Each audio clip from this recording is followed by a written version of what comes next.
Hello, everyone, and welcome to Religious Trauma Counseling YouTube channel. My name is Robert Espiau, and I'm a former priest and religious monastic. I have a lot of experience living in closed religious communities, and I understand how hard it can be to leave a closed religious community or to make big changes in your life, make big changes in your mind. I'm also a licensed therapist with over 30 years experience, and I've worked with religious trauma internationally for the last 10 years.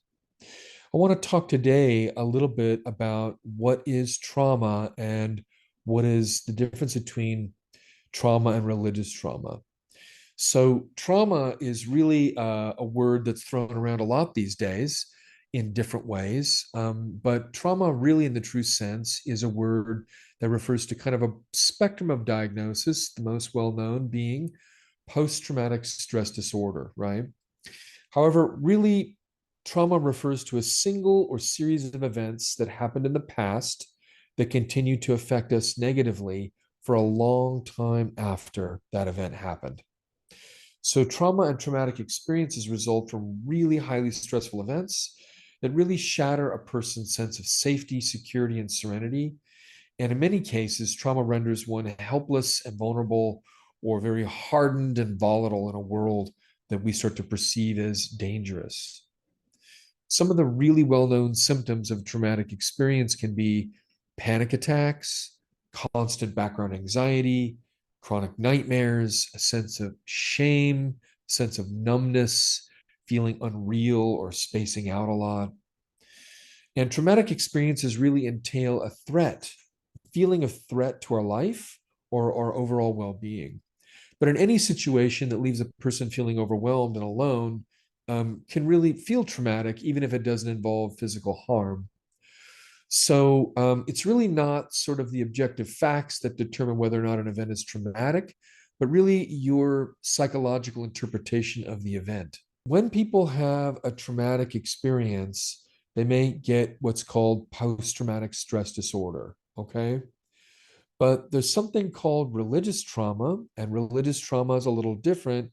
We're going to add to having some of the symptoms of post traumatic stress disorder, we would add attachment trauma. So, attachment trauma is kind of unique in that we feel afraid to we feel afraid um, of the people that we love in a way.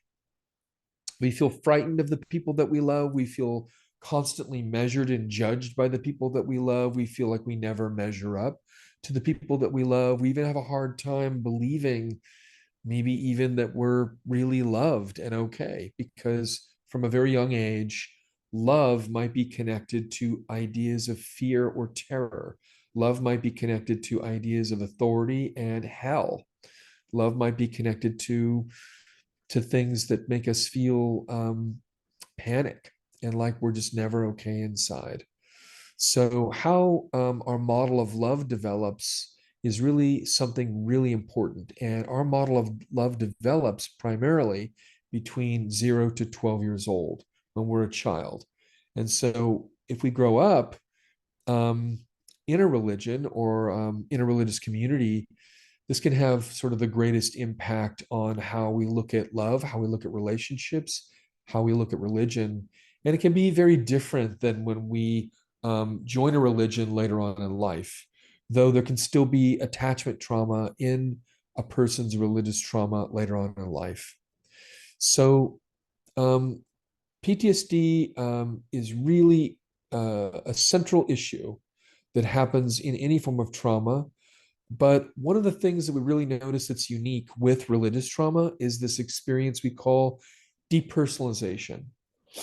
So, depersonalization is this feeling we can get where we feel in a way like we're not real, or other people are not experiencing what's real, or we don't really feel our body that easily. We're not really sure that what we feel matters. I'm not really sure what I feel matters. And I kind of have a hard time sometimes staying in the present with what's really happening.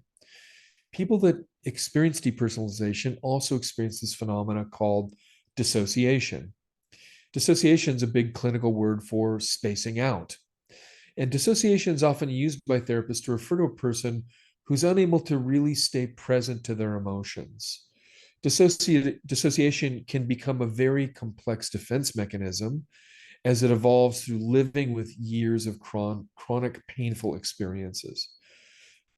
So this can be really something that we experience also with having religious trauma. So it's important to remember, though, that dissociation and depersonalization are both what we call unconscious defense mechanisms, meaning that you may have some sense that it's there, but we may not really think about it or even reflect on it because it just may feel normal for us to live this way. Like what I feel doesn't really matter in my family. So, you know, if you have a hard time feeling your body, if you have a hard time feeling your feet, if you feel cold extremities all the time, if you feel like you space out a lot, you've been given an ADD diagnosis, um, you know, it could be good to see a therapist and to get evaluated to see if you really have PTSD or religious trauma. So thank you very much for listening to me, and we really hope that you'll watch some of our other videos and check out our channel and our site, religiostraumacounseling.com. Thank you.